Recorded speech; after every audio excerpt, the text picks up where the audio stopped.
Que traemos antes. Y por fuera lucimos brillantes, rechinantes, limpiecitos y damos una impresión de espiritualidad, pero internamente traemos conflictos fuertes que nos impiden avanzar realmente en una relación profunda con Dios. Creemos que cumplimos, nos hacemos realmente espiritualoides, ¿no? Porque hacemos prácticas espirituales, pero no necesariamente tenemos una relación personal con Dios.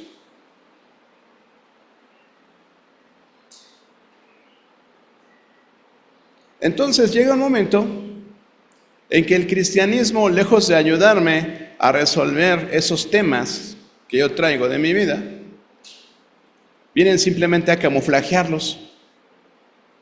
Vienen a camuflajearlos y me impiden resolver mis situaciones emocionales.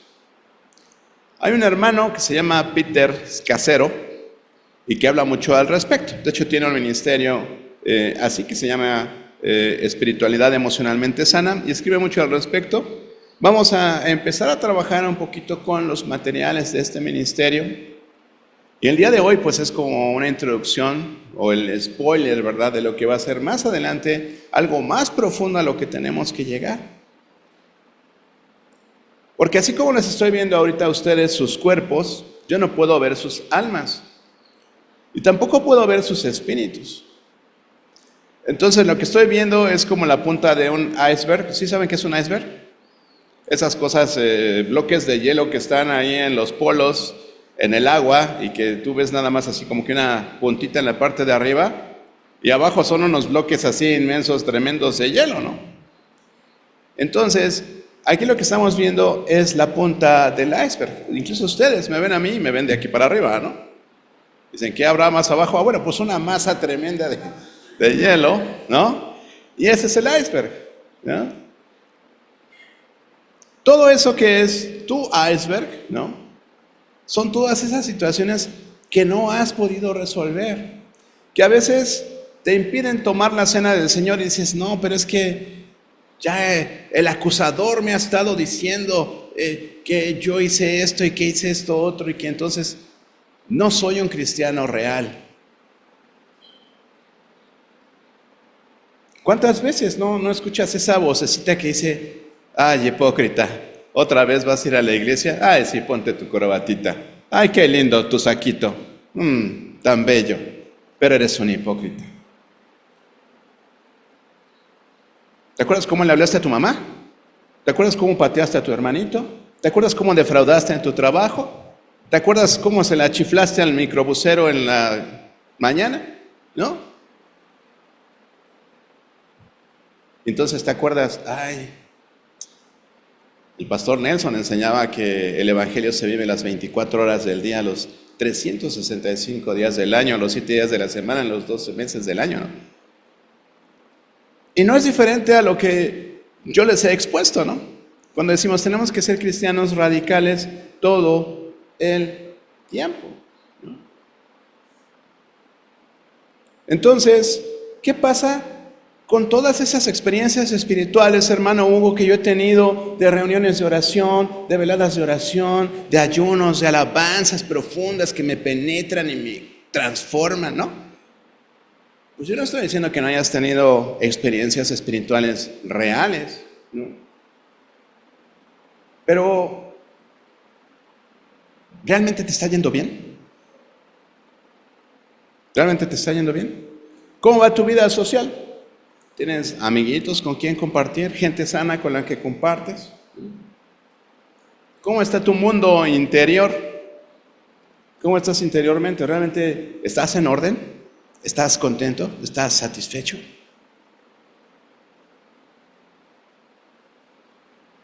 Este progreso aparente que tenemos como cristianos por el simple hecho de congregarnos, lo único que hace es olvidarnos de todo el tema emocional, toda esa carga que hace que nuestro espíritu se enferme, porque no lo hemos resuelto. Cubrimos todas esas cosas que nos sucedieron en el pasado, cubrimos todas esas experiencias negativas que al día de hoy nos marcan y que hoy vamos a hablar de eso. No puedes olvidarte de ello, pero sí puedes superarlo. Y alguien va a decir, sí, pastor, Filipenses 4:13, todo lo puedo en Cristo que me fortalece. Y empezamos a sacar pasajes de contexto. Es que para mí el vivir es Cristo ahora, pastor, ¿sí? Ajá. Sí. Y cuando yo les digo que te lo crea tu abuelita, significa cómo estás en casa, ¿no? ¿Cómo estamos? ¿No? ¿Cómo te sientes realmente? ¿No? ¿Cómo empieza tu lunes? ¿No? Cuando empiezas a reflexionar en tu entorno social, en tu entorno familiar, en tu día a día, te sientes solo, te sientes frustrado, infeliz, agotado, incluso a veces hostigado, ¿no? Hoy no hice mi devocional y alguien me va a reconvenir porque no lo hice, ¿no? Ya me atrasé. No hice la tarea de escuela dominical. El pastor me encargó una lectura y no la he podido hacer. Y entonces hasta hostigados nos sentimos, ¿no? Correteados. Pero algo que debería ser benéfico, provechoso para nosotros, como el estar cerca de Dios, se convierte en una carga.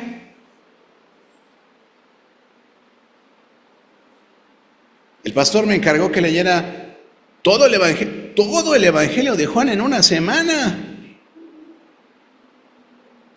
20 capítulos.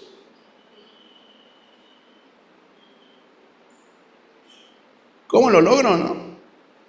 ¿Qué sucede? Que no acostumbramos leer. Digo, no sé hasta dónde estudiaste, ¿no? Si fue primero, segundo, tercero de primaria, primero de secundaria, lo que sea. Pero en el momento en que tú dejas de atender a, no sé, a una institución de enseñanza secular, o lo que sea, dejas de leer. Hay personas que tienen el buen hábito de seguir leyendo, y que bueno, ¿no? No se les complica tanto cuando tienen que leer probablemente la Biblia. Pero yo creo que a la gran mayoría de nosotros, me incluyo, nos cuesta trabajo leer, ¿no? Y dependiendo de la lectura, ¿no? A lo mejor te gusta leer tiras cómicas y dices, ay, pues son 5 o 7 cuadritos y pues, de volada, ¿no? Pero cuando hablamos de Isaías, de Ezequiel, wow, qué terrible, ¿no? Por eso es importante tener ayuda, ¿no? Ayuda guiada, irla leyendo en porciones y irlo descifrando. Entonces, es comercial para que nos unamos al programa de lectura, ¿verdad? De la iglesia. Pero bueno, alguien me dirá, pastor, pero pues ¿cómo me predicas eso si yo tengo 20 años en Cristo? O sea, 20 años. El tema es que tienes 20 años en Cristo teniendo la madurez espiritual de un año. 20 años de un año. Es como si repitieras primero de primaria, ¿no? Y no has avanzado. Entonces, ¿qué es lo que impide que nuestro espíritu avance? ¿Cómo podemos crecer espiritualmente si no hemos resuelto los temas emocionales que venimos arrastrando? ¿Cómo lo vamos a hacer? Bueno, así como vamos a hablar de cómo obtener este diagnóstico y saber si tenemos algo de enfermedad espiritual, vamos a encontrar medios de gracia de parte de Dios para poder sanar. De tal forma que sean una realidad en tu vida. No es una píldora mágica, tampoco es la varita mágica de ningún pastor que te va a dar un toque y de un día para otro va a quedar resuelto. No, se trata de una práctica constante, de una práctica cotidiana que tú vas a tener que hacer para desarrollarte espiritualmente. Pero primero tienes que resolver todos estos temas. Entonces, partiendo de esto, mis queridos hermanos, hagamos una oración para empezar. Este tema que a todos nos tiene que confrontar y nos tiene que llevar a resolver esos temas pendientes en nuestra vida y poder desarrollar realmente una relación personal sólida y constante con Dios. Vamos a ver. Padre Celestial, gracias, Señor, porque tu palabra es muy clara, Señor, para desnudarnos, para que tú nos veas como realmente somos, Señor. Solo tú, Padre, solo tú en la soledad, sabes cómo somos, sabes de qué adolecemos, conoces nuestro verdadero yo, Señor, donde no puede haber apariencias, donde nosotros no podemos engañarte. Y queremos venir delante de ti pidiéndote sanidad para nuestro espíritu. Queremos ser sanos, queremos ser limpios, queremos tener realmente una comunión plena contigo, Señor, para poder desarrollar tu voluntad en nuestras vidas. Gracias, Padre, por Jesús, porque sabemos que a través de Él es posible ayuda a nuestra incredulidad, porque podemos entenderlo, podemos saberlo, pero qué difícil es creerlo y hacerlo una realidad en nuestras vidas. Te pedimos que tu Espíritu Santo en esta mañana nos hable clara y fuertemente y nos permita, Señor, identificar esas cosas que hay en nuestras vidas y que al día de hoy nos impiden avanzar espiritualmente, que nos impiden desarrollar nuestros dones, que nos impiden desarrollarnos como siervos fieles en tu obra, Señor. Tómanos a cada uno de nosotros, Padre, y permítenos ser ese barro que se deja moldear y que permite que tú hagas ese diseño, ese plan perfecto que tienes para cada uno de nosotros y lo pongas en marcha, Señor. Queremos hacer tu voluntad, queremos serte fieles, Señor. En el nombre de Jesús. Amén. Entonces, ¿cómo podemos determinar que tenemos un espíritu enfermo?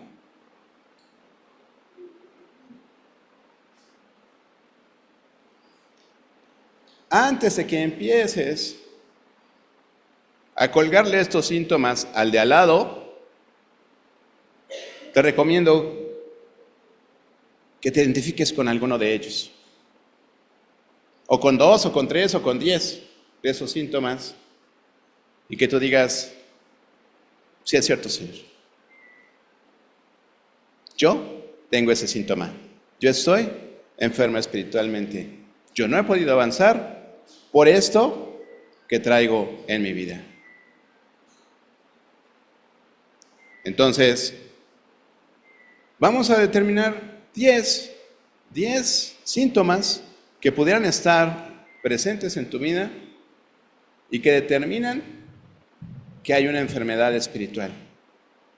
Una enfermedad que tenemos que atender, una enfermedad que tenemos que sanar. Hoy creo que no dijimos, pero si traes un celular, de preferencia, ponlo en silencio, en vibrador.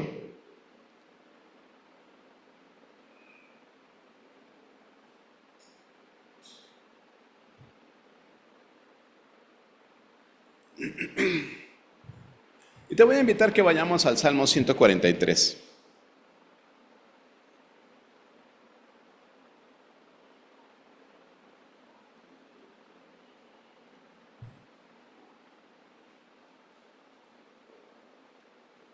Y hoy cuando hayamos terminado, y hoy en la tarde, cuando te acuerdes de la predicación, Vuelve a leer el Salmo 143. ¿Sí? Y ponte delante de Dios y pídele lo que acabamos de pedir. Queremos eliminar todo elemento emocional de nuestras vidas que nos esté impidiendo avanzar espiritualmente. Sígueme ahí con tu vista. Dice así: Oh Jehová, oye mi oración, escucha mis ruegos, respóndeme por tu verdad, por tu justicia, y no entres en juicio con tu siervo, porque no se justificará delante de ti ningún ser humano. Porque ha perseguido el enemigo mi alma, ha postrado en tierra mi vida, me ha hecho habitar en tinieblas como los ya muertos, y mi espíritu se angustió dentro de mí. Mi espíritu se enfermó dentro de mí. Está desolado mi corazón. Me acordé de los días antiguos. Meditaba en todas tus obras. Reflexionaba en las obras de tus manos. Extendí mis manos a ti, mi alma a ti, como la tierra sedienta. Selah. Respóndeme pronto, oh Jehová, porque desmaya mi espíritu. No escondas de mí tu rostro. No venga yo a ser semejante a los que descienden a la sepultura. Hazme oír por la mañana tu misericordia, porque en ti he confiado. Hazme saber el camino por donde ande, porque a ti he elevado mi alma. Líbrame de mis enemigos, oh Jehová, en ti me refugio. Enséñame a hacer tu voluntad, porque tú eres mi Dios. Tu buen espíritu me guía a tierra de rectitud. Por tu nombre, oh Jehová, me vivificarás.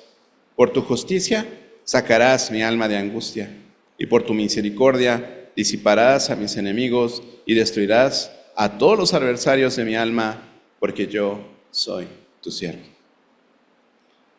Un hermoso salmo que me presenta delante del Señor con toda esa necesidad, con el espíritu enfermo, con el alma hasta el suelo. Dice, me he postrado en tierra, ¿no? Y 2, 3 veces dice, parezco muerto, ¿no? Parezco los que están habitando ya en el Seol, estoy prácticamente muerto. Si nosotros hiciéramos de esto nuestra oración, entenderíamos que Dios está siempre allí, dispuesto, siempre con su mano de misericordia, dispuesto a ayudarnos, dispuesto a sacarnos de donde estamos. Pero tenemos que creer que Dios puede hacerlo. Dejar de pensar en cómo ayudarle a Dios. Nos cansamos de cantar que Dios es todopoderoso, que Él todo lo puede hacer, pero no lo creemos. Pues es que usted ha dicho, pastor, que si nos enfermamos vayamos al médico. Pues sí, pero ¿tú crees que Él puede hacerlo? ¿Tú crees que Él te puede sanar? ¿Tú crees que Él te puede salvar? Porque si tú no crees que Dios puede hacer todas las cosas que Él promete hacer, qué triste tu caso de fe. ¿En qué crees realmente? ¿No? Entonces, uno de los primeros síntomas que vamos a encontrar en una persona que está enferma del espíritu es precisamente que usa a Dios para huir de Dios. ¿Qué significa esto, no? Precisamente se trata de todas esas horas perdidas, y son perdidas, que has invertido en leer libros cristianos, en asumir tantas responsabilidades en la iglesia, en todas las reuniones de oración a las que vienes, todos los cultos en los que estás, todos tus estudios de la Biblia. ¿Por qué? Porque a través de todo ello, en tu semana normal, en tu semana fuera del ambiente santo y cristiano de la iglesia, solo lo usas para justificar tu conducta inmadura, rebelde y a veces hasta pagana, ¿no? Con una capa de espiritualidad.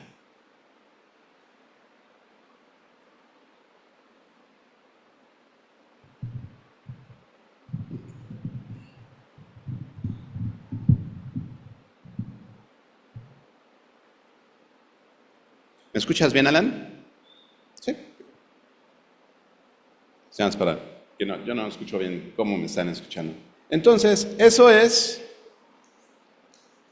lo que les digo, precisamente ese síntoma es usar a Dios precisamente para huir de Dios. Toda mi conducta cristiana va a encubrir, va a camuflajear lo que realmente hay en mí. Toda esa inmadurez, toda esa actividad pecaminosa, todo eso, porque soy el primero en la fila, porque soy el primero en el estudio, porque soy el primero que hace la tarea. Pero espiritualmente, realmente no tengo una relación con Dios. No la tengo.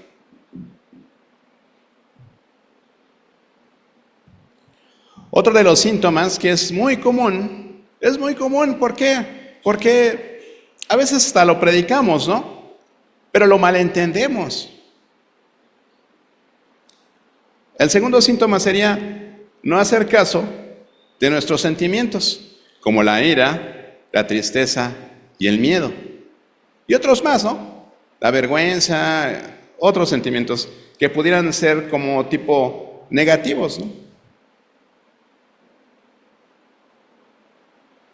Y decimos, no, pero yo como cristiano no puedo tener ese sentimiento de tristeza porque dice David, Salmo 51, Dios, devuélveme el gozo de mi salvación. Y entonces decimos, no, yo no puedo estar triste. Es más, ¿cómo podré estar triste?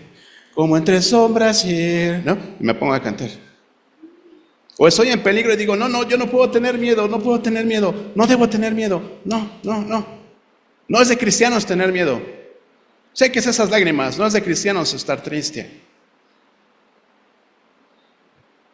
Pero sabes, Dios nos hizo así. Dios nos dio sentimientos.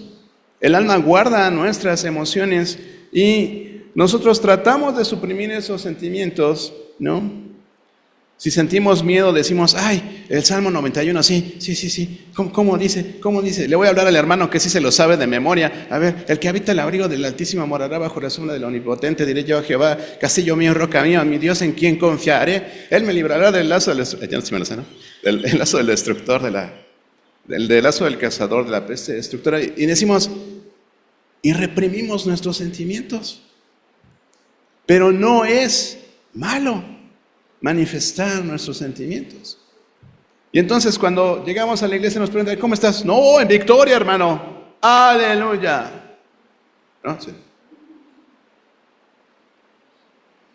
Y te la pasaste llorando en la semana, te la pasaste tronándote los dedos porque no te alcance, te la pasaste preocupado porque no pasaste el examen de matemáticas, tantas cosas. Y tienes aquí el nudo en la garganta y quieres llorar cuando te dicen, ¿cómo estás? Pues es bien. Bien porque Jehová es mi pastor y el pastor dijo que la traducción correcta es, nada me falta. ¿No? ¿Cómo es? Nunca me falta, exactamente. ¿No?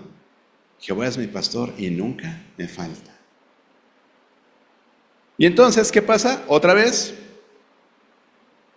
te reprimes a ti mismo y dices, no debo llorar. Los hombres no lloran, es más, ¿no? Recuerdo las primeras semanas de esta situación que estoy pasando de salud, ¿no?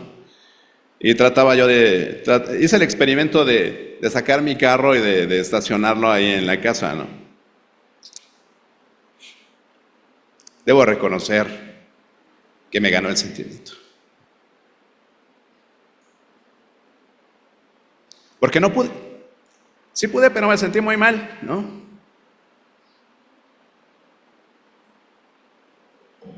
Y estaba yo con uno de mis discípulos y yo decía, no debo llorar, no me debe ver llorar, no estoy fuerte porque la victoria es mía en Cristo, amén, ¿no? ¿Cómo eres tú en esas situaciones? ¿Realmente te transparentas y dices, estoy en la lona, ¿no? ¿Cómo estás? ¿No? ¿Cómo debe ser? Hay un señor que se llama Thomas Merton y dice una frase, ¿no? Dice simplemente, a través de estas actividades, de estos comportamientos, conductas, dice, han insensibilizado nuestra humanidad. ¿Quiénes? pastores, líderes espirituales, maestros que te dicen, no puedes estar así, no debe, un hijo de Dios, ¿no? Es como los del Evangelio de la Prosperidad que te dicen que un hijo de Dios no puede ser pobre, ¿no? Jesús era pobre, ¿no? Pablo era pobre. O sea, yo no veo que ninguno de los discípulos de Jesús haya hablado de ostentosidad, ¿no? Salvo Simón de Cirene, ¿no? Que dicen que él sí las podía y que por eso pudo poner ese sepulcro para Jesús, ¿no? Pero bueno, entonces dice hermano, simplemente han insensibilizado nuestra humanidad en lugar de liberarla para que se desarrolle de manera rica en todas sus capacidades bajo la influencia de la gracia. Nos han querido deshumanizar, hermanos. ¿Cómo? Con una espiritualidad de camuflaje, con una espiritualidad que trata de cubrir lo que realmente sentimos. ¿Y qué me dicen de ese pastor que se la pasa diciendo aquí de que se aprendan Lucas 9, 23 y 24, que dice que renunciemos a todo por Cristo, ¿no? Y decía a todos, si alguno quiere venir en pos de mí, niéguese a sí mismo, tome su cruz y sígame. Y hablamos, ¿no? De esos jóvenes que llegaban con el Señor Jesús y le decían, Señor, yo te seguiré donde quieras que vayas, pero déjame enterrar a mi muerto, ¿no? O Señor, yo te seguiré a donde quiera que vayas. Ah, bueno, ve, vende todo lo que tienes y sígueme. Y se iban tristes porque, ¿no? Y ese es el tercer síntoma, ¿no? Y es precisamente renunciar a las cosas equivocadas. Y muchas veces nos llevamos la interpretación de, no, es que entre más sufras, o sea, eso de la cruz, ¿no? Digo, en algún momento a lo mejor mi mamá dijo, no, este hijo mío es mi cruz, ¿no? Por todos los problemas que ya le ocasionaba, ¿no?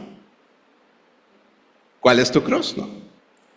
Y muchos tenemos esa idea. Entre más suframos, el Señor más nos cuida, el Señor más nos ama. Y eso nos lleva a pensar en que Dios no está de acuerdo con nuestro individualismo, con nuestra forma original de ser, que quiere que seamos otra cosa diferente a lo que somos. ¿Y será eso? ¿Será así? Lo que tenemos que hacer, hermanos, es renunciar a nuestro lado pecaminoso, es renunciar a esa actitud defensiva, a la indiferencia a las otras personas que no nos importan, a la arrogancia, la obstinación, la hipocresía, la crítica, la falta de vulnerabilidad. Cuando decimos esto es impenetrable, esta coraza nadie la atraviesa, ¿no? Esas son las cosas a las que tenemos que renunciar, ¿sí? Dios no nos pide que abandonemos nuestro lado bueno, porque hemos sido hechos a imagen de Dios, hermanos. No todo lo que hay aquí es malo. No todo es malo. Por supuesto que tenemos cosas buenas, tenemos actitudes buenas, tenemos partes de nuestro carácter que son buenos. Además, de tampoco Dios nos pide que renunciemos a tantas cosas bellas y hermosas que hay en esta vida.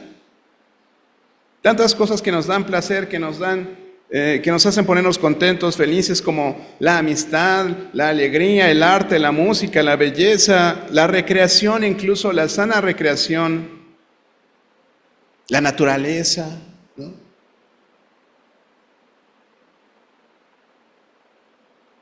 Entonces, ¿cuál es la verdadera intención de Jesús cuando dice que renunciemos a nosotros mismos?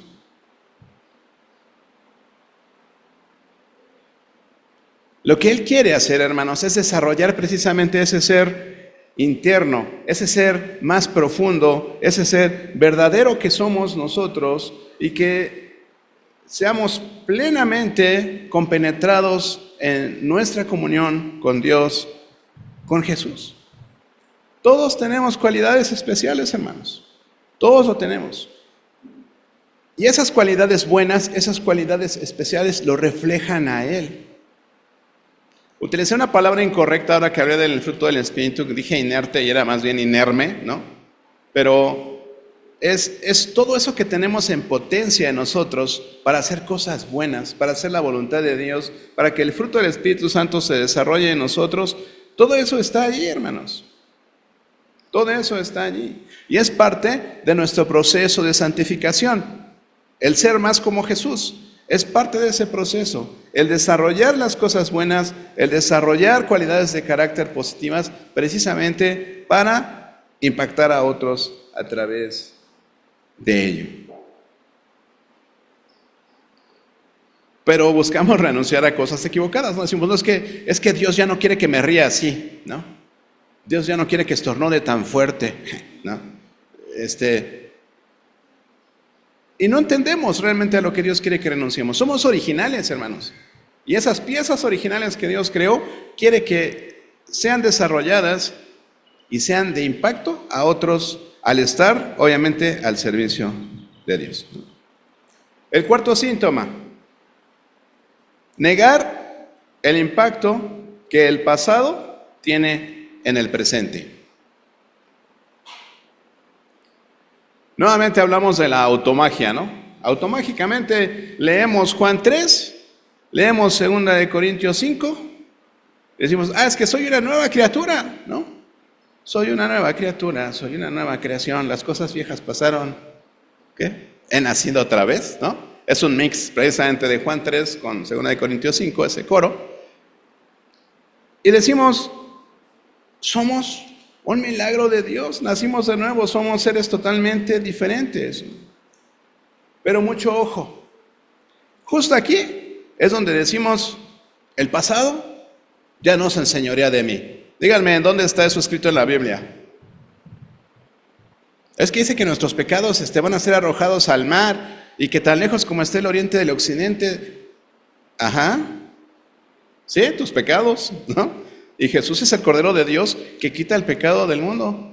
Pero ¿y todo lo que te pasó en el pasado, o todo lo que tú hiciste en el pasado, no te va a afectar en tu futuro? Por supuesto que sí.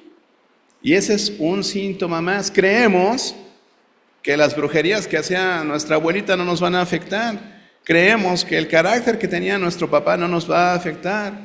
Creemos que el hecho de que mi abuelito se divorció, mi papá se divorció, mis otros 3 hermanos se divorciaron, a mí no me va a pasar. Tenemos patrones de conducta que van más allá de lo evidente. Y cuando menos te des cuenta, vas a estar actuando igual que tu papá, igual que tu mamá, ¿sí? Tienes esos patrones en tu genética, ¿no? Y son cosas que tienes que atender, cosas a las que tienes que renunciar, cosas en las que tienes que trabajar, pero no porque leas 2 de Corintios 5:17, eso va a cambiar. Y no es que la Biblia sea una teoría, no, realmente la palabra de Dios transforma, pero te invita precisamente a que cambies tus hábitos, que cambies tus prácticas, que te llevan precisamente a ser como eres, ¿no? Entonces, crecer en Cristo, nuevamente, es lo que es la santificación, ¿verdad? No significa que volvamos al pasado para recibir toda la bendición de nuestra vida nueva, ¿no? O sea, que dejemos el pasado. A lo que nos debe llevar nuestra nueva relación con Cristo es a liberarnos de esas conductas enfermas. Liberar no quiere decir ignorarlas, simplemente decir, no pasó, o no sé. No, al contrario, enfrentarlas y renunciar a ellas. ¿Por qué? Porque nos estorban. Porque nos estorban en nuestro desarrollo espiritual. Vamos a avanzar. El quinto síntoma. Eso también es súper común. Es de las cosas más visibles que tenemos en nuestras vidas, ¿no? Y es dividir nuestra vida en secular y sagrada, ¿no? Secular y sagrada. Habla de tener una doble vida, triple vida, doble moral, ¿verdad? Somos de una forma en un lado, somos de otra forma en otro, ¿no? Y tengo unos ejemplos, los voy a poner Jacinto 1 y Jacinto 2 para que no No poner en evidencia a nadie, ¿no? Mira, por ejemplo, ¿no? Jacinto 1 dice, va a la iglesia y canta del amor de Dios, pero en su camino a casa, pues le sentenció a otro conductor hasta la muerte, ¿no? O sea, le dijo hasta de qué se iba a morir, ¿no? Pero para Frank, el servicio del domingo es para Dios, pero el resto de la semana está dedicado al trabajo, o sea, es otra cosa. Y soy otro hombre, ¿no? La hermana Jacinta le grita a su marido, ¿no? Y lo regaña por su falta de liderazgo espiritual con sus hijos y se le empodera allí, ¿no? Y entonces, pues el esposo ahí se va, pues indignado y con el orgullo por el piso o todo humillado. Y nuestra hermana Jacinta se va totalmente convencida de haber luchado con valentía en el nombre de Dios, ¿no? Porque reprendió el pecado, ¿no? Jacinto 2, ¿no? Jacinto 2. Tiene un tiempo establecido de oración con Dios todos los días antes de iniciar sus actividades. Sin embargo, durante el transcurso del día, no tiene en cuenta la presencia de Dios en su trabajo, ni aun cuando regresa a su casa para estar con su esposa e hijos. Separar vida secular de vida santa, ¿no? En la iglesia, la hermana Jacinta 2 llora mientras canta canciones sobre el amor de Dios y cuán grande es Él y sublime gracia, pero constantemente se queja y culpa a otros por las dificultades y las aflicciones que tiene en su vida. Amén. No. Entonces, no es difícil relegar a Dios en la semana y decir, no, pues es que eso es mi trabajo, Señor. Es que eso de dar mordidas, eso de sobornar gente para hacer mi trabajo, pues es de todos los días. Es que así es, así se hace. Eso hacen todos, ¿no? Entonces separamos nuestra vida espiritual de la vida secular. Ese es otro síntoma. Oye, ¿por qué hablas así con tus amigos? No, pues es que es otra onda. Va, listo. Recuerdo que la primera vez que pisé una iglesia evangélica, me llevó mi amigo Jacinto 19, ¿no? Me llevó a su iglesia y para convencerme ahí de la fe y demás, ¿no? Y en medio culto me dice, está re aburrido, vámonos a las maquinitas. Bueno. Y me fui a las maquinitas con él, ¿no? Y entonces dije, pues esto no es lo que me gusta, ¿no? Hay una estadística tremenda, hermanos, que nos habla acerca de qué tan seculares y paganos somos los cristianos, ¿no? La busqué y dije, no, sí es cierto, ¿no? Dice que los miembros de la iglesia se divorcian de sus cónyuges con la misma frecuencia que lo hacen los vecinos inconversos. O sea, la misma frecuencia. Y el último dato que tengo de Estados Unidos, por ejemplo, es de cada 2 matrimonios uno se divorcia. O sea, es el 50%. O era el 50% hace unos años, ¿no? Los miembros de la iglesia golpean a sus esposas con la misma frecuencia que lo hacen los no creyentes. Les busco el ojo morado, ¿no? Los patrones de dar diezmos y ofrendas de los cristianos indican que estos son casi tan materialistas como los no cristianos. Realmente no entendemos lo que es la ofrenda del diezmo, ¿no? Esto es bien tremendo, pero es la verdad. Dice que los evangélicos blancos son los más propensos a oponerse a los vecinos de otras culturas, o sea, ser racistas. De los evangélicos con un alto grado de compromiso, un número cada vez mayor de jóvenes cree que el sexo prematrimonial es aceptable antes de casarse. La alquimia, ¿no? La prueba y error. Separar lo secular de lo santo, ¿no? Sexto síntoma, y voy a avanzar más rápido, ¿no? Hacer para Dios en lugar de estar con Dios. Esto pues le sucede mayormente a los líderes de la iglesia, quienes están en servicio, porque hacemos tantas cosas para Dios que no tenemos tiempo ni para estar con Dios, ¿no? Orar y disfrutar de la presencia de Dios por la sola razón de estar en su presencia se ha convertido en un lujo.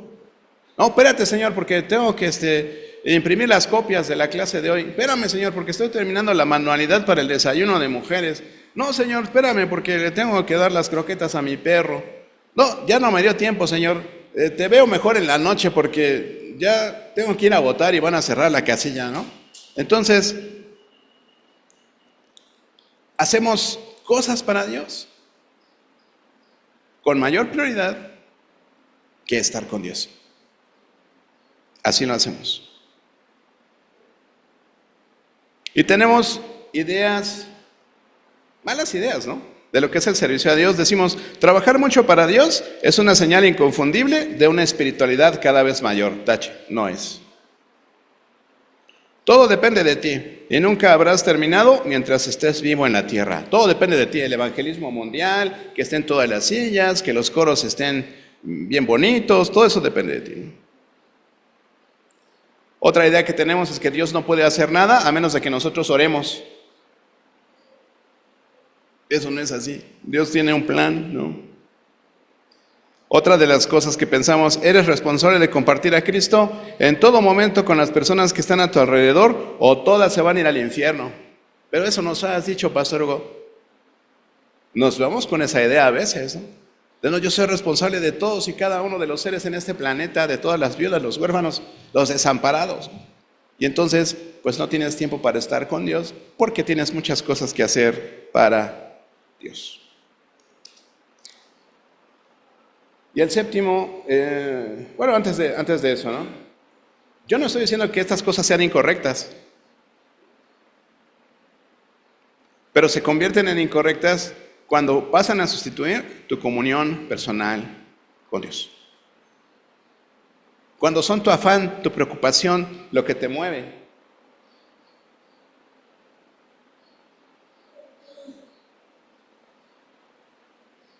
Séptimo síntoma, vamos más rápido, excluir el conflicto de la espiritualidad.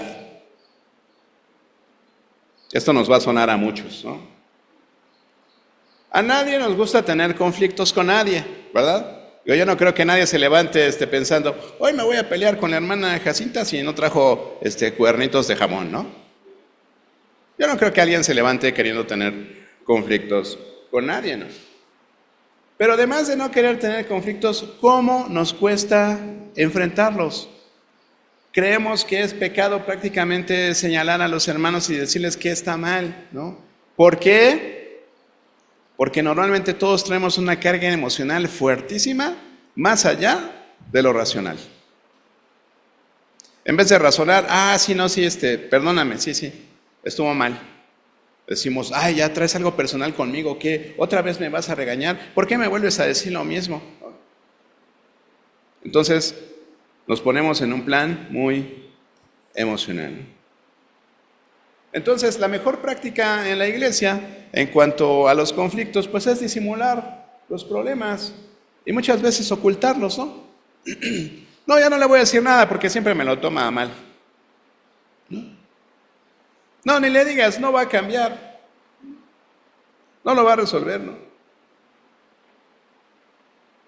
Pero la mayoría de las iglesias, hermanos, están sufriendo en sus ministerios por problemas no resueltos. Por no decirle al hermano, oye, ¿te acuerdas esa vez que me pisaste? Tuve que ir al Seguro Social y me fracturaste y estuve un mes en incapacidad, ¿no? Y no te he perdonado por ella. Se lo dices a las 500, ¿no? Pero más allá de eso, hermanos, ¿no? ¿Qué hacemos nosotros cuando nos encontramos en conflictos como estos, no? A ver, decirle una cosa a la persona cara a cara, pero luego decimos otra cosa a sus espaldas. A veces hacemos promesas que no tenemos intención de cumplir. No tenemos ni siquiera la intención de cumplir. Culpamos a las personas, atacamos a las personas, les dejamos de hablar. Yo ni en el kinder le dejaba yo de hablar a los niños que se portaban mal conmigo, ¿no? Pero así somos, ¿no? Esta me la voy a brincar porque dice volvernos sarcásticos y como soy sarcástico, mejor me la voy a brincar, ¿no? A veces cedemos ante alguna situación porque tenemos miedo de no agradarle a las personas, de no caerles bien, de no ser aceptados. A veces dejamos ver nuestra ira al enviar un mensaje electrónico que contiene críticas no muy sutiles, ¿no? El típico tema del Watson. A veces no soportamos decir toda la verdad porque no soportamos herir los sentimientos de un amigo. Decir que sí, cuando realmente lo que quiero decir es que no. Y eso ya lo estudiamos en otros momentos, ¿no? Eludir las cosas, apartarnos, aislarnos, buscar a alguien de fuera con quien compartir y aliviar nuestras preocupaciones. En vez de hacerlo, aquí. Todo eso significa que estamos evitando los conflictos en pos de la espiritualidad. Que el testimonio de alguien no sea manchado, ni el mío, ¿no? Entonces, es otro síntoma que tenemos de enfermedad espiritual. Este tiene que ver con otro que estábamos viendo. El octavo síntoma es disimular el quebrantamiento, la debilidad y el fracaso. Y es lo que les decía, ¿no? Cuando decimos, no, es que Filipenses 4:13 dice, es que todo lo puedo en Cristo que me fortalece. Cuando Pablo está hablando allí de contentamiento, ¿no? De decir, ay, me contento si tengo escasez, me contento si tengo abundancia, todo lo puedo en Cristo que me fortalece. Y no estudié para mi examen, pero todo lo puedo en Cristo que me fortalece, ¿no? No tengo suficiente sueldo, pero voy a agarrar ese crédito impagable porque todo lo puedo en Cristo que me fortalece. Eso es sacar de contexto la palabra de Dios, hermanos, ¿no? ¿Qué pasa si yo me veo vulnerable? Si la gente me ve triste, si la gente me ve derrotado, si la gente me ve en necesidad, ¿cómo te sientes, no? ¿Cómo te sientes? ¿Te sientes con culpabilidad? ¿Te sientes, no, es que van a decir que soy un pecador? Porque también hay una corriente de verdad filosófica que dice que si te va mal es porque estás en pecado. Si eres pobre es porque estás en pecado, ¿no? Y todo es porque estás en pecado, ¿no? Sin embargo, vemos a un rey David en el Salmo 51 confesando su adulterio, pero después vemos en nuestra Biblia que dice que es un hombre conforme al corazón de Dios. ¿Qué pasó? ¿No? Dios ve todo el potencial que tenemos nosotros para poder hacer su obra, y si tenemos un corazón dispuesto a obedecerle, ¿sí? Pablo también, cuando habla acerca de su aguijón, ¿no? Es lo mismo. Siendo él Pablo, ¿verdad? Le ruega a Dios que le quite ese aguijón de su carne, pero sus oraciones no son contestadas. Él, Pablo, Saulo de Tarso, vulnerable, ¿no? Delante de Dios. La Biblia de ninguna manera, hermanos, oculta los defectos ni las debilidades de los héroes que encontramos en la Biblia. Eso no es cierto. Al contrario. Por eso, Salmo 143, vuélvelo a leer después, ¿no? El noveno, antes del décimo, nada son 10, noveno síntoma es vivir sin límites, hermanos. Y es abundando un poquito en algo que ya les había comentado, ¿no? Como cristianos, nosotros hemos sido enseñados que tenemos que predicarle a todo el mundo, tenemos que rescatar a todos los huérfanos, ayudarle a todos los pobres, rescatar a todas las viudas, ¿no? Traer a todo el mundo a la congregación de siervo fiel. Pero, ¿es así? ¿Realmente eso es lo que queremos? A veces nos excedemos, hermanos. Creemos que debemos servir a todo el mundo, pero no es así. Creemos que le tenemos que dar de comer a todo el mundo y te inscribes a esos programas de UNICEF que están ahí en Facebook y dices, ay, voy a aportar para un niño allá en África, ¿no?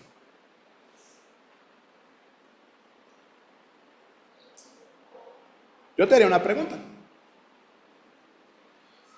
¿Jesús le dio de comer a todos los hambrientos?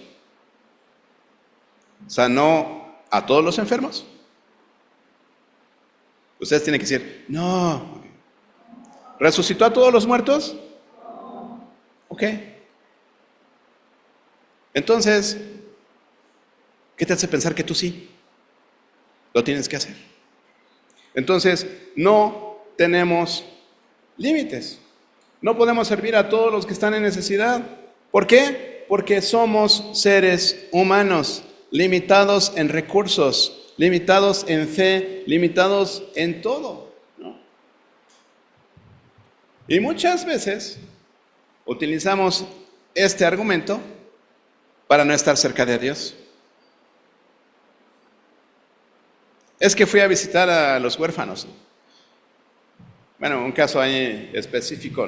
Yo no ofrendo ni diezmo en la iglesia porque todo se lo doy a los niños pobres. Está bien. Y entonces encubres tu falta de comunión con Dios con situaciones que te hacen ver como buen samaritano, ¿no? Como amando al prójimo. El tema es que a veces por eso no tienes tiempo ni para ti mismo, ni tienes tiempo para estar en comunión con Dios. Incluso a veces tenemos la mala idea, mis queridos hermanos, que ocuparnos de nosotros mismos es pecado. No, ¿cómo me voy a comprar ese traje de 5,000 pesos y lo podríamos, tipo Judas, ¿no? Ese perfume lo podríamos haber vendido ¿no?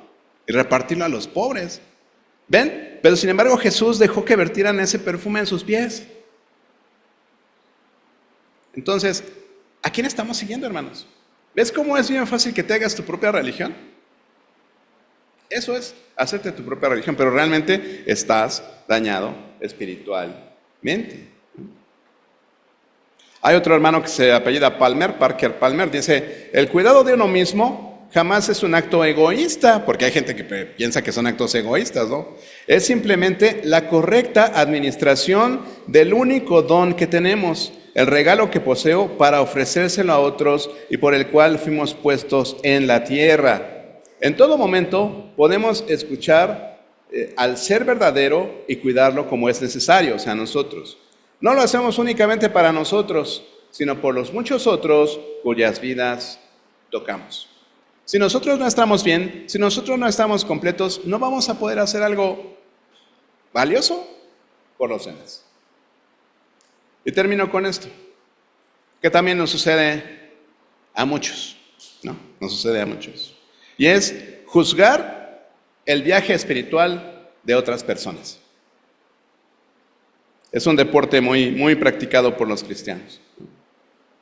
¿Por qué? Porque hemos sido educados también de esa forma, en señalar el error, en señalar el pecado de las personas, aún hermanos, hasta aconsejar a personas que podrían estar confundidas en cuanto a su fe, ¿no? Pero en ese afán, muchas veces perdemos mucho tiempo, nos empeñamos demasiado. ¿Y qué sucede? Descuidamos lo propio, descuidamos lo personal, descuidamos el desarrollo de nuestra propia espiritualidad. Entendemos que tenemos que estar siempre dispuestos a dar razón de nuestra fe e influir a otros a través de ello, pero muchas veces nosotros convertimos nuestras diferencias con las personas en un complejo de superioridad, por así decirlo, ¿no? Si a mí me gusta venir de corbata y a ti no, digo, ay no, pues es que le falta, ¿no? Está verde, no sabe de lo que es la formalidad, ¿no? Entonces, ¿qué ha dividido a las iglesias cristianas, hermanos? Precisamente esas prácticas que ni siquiera son sustanciales en cuanto a la doctrina, en cuanto a las verdades bíblicas. Y esas diferencias nos vienen a dividir y venimos a juzgar a otros a través de ello, ¿no? Jesús lo dice, Mateo 7:5, ¿no? Cuando habla acerca de esa paja en el ojo y de la viga, ¿no? Queremos sacarle la paja del ojo al hermano, pero nosotros traemos una viga en el propio. Entonces, ¿cómo se llamó la obra? Estamos enfermos espiritualmente, hermanos. Hemos perdido la brújula. No estamos enfocados en lo correcto. Somos cristianos de 30 años, pero repitiendo primero de cristiano, ¿no? Y por eso no avanzamos. Por esa cubierta espiritual que nos lleva a fingir de alguna manera que estamos bien, que no pasa nada, que estoy avanzando súper bien, que mi relación con Dios es fuerte, que estoy en victoria todos los días, que no hay pecado del pasado, que no hay situación en mi pasado que me afecte hoy día, porque soy una nueva criatura en Cristo. Pero yo te invito a que evalúes realmente, que tú evalúes a la luz de la persona de Cristo, a la luz de todas esas cualidades de carácter que hemos estado viendo, si realmente hay un crecimiento espiritual en tu vida en el último año. Olvídate de los otros 19 años, de los 10, de los 3. ¿Hay un crecimiento espiritual en tu vida? ¿Eres más como Jesús? Vamos a ponernos de pie y vamos a ver.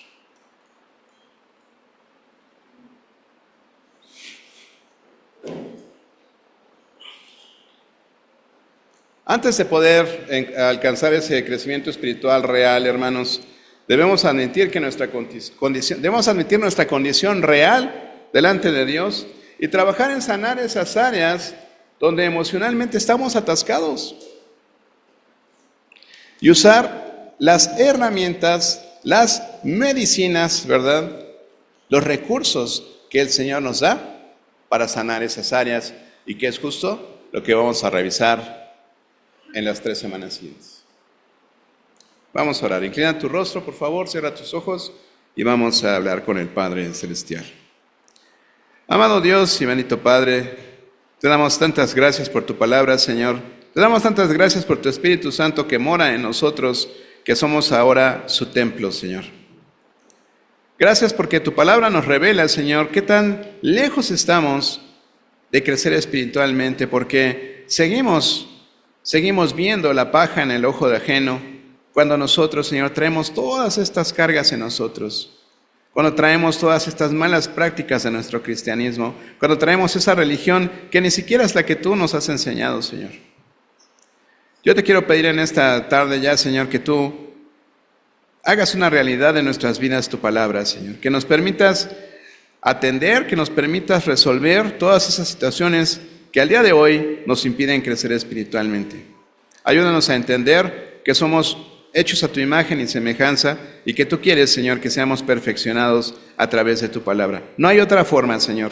No hay otra forma que conocer tus indicaciones, que conocer tu manual para poder ser esos hijos que te representen en donde quiera que estemos, Señor, y que podamos ser de impacto a este mundo que perdido, Señor, que al día de hoy, Señor, no quiere reconocerte y no quiere creer en ti. Gracias por tu amor, gracias por tu misericordia, en el nombre de Jesús. Amén.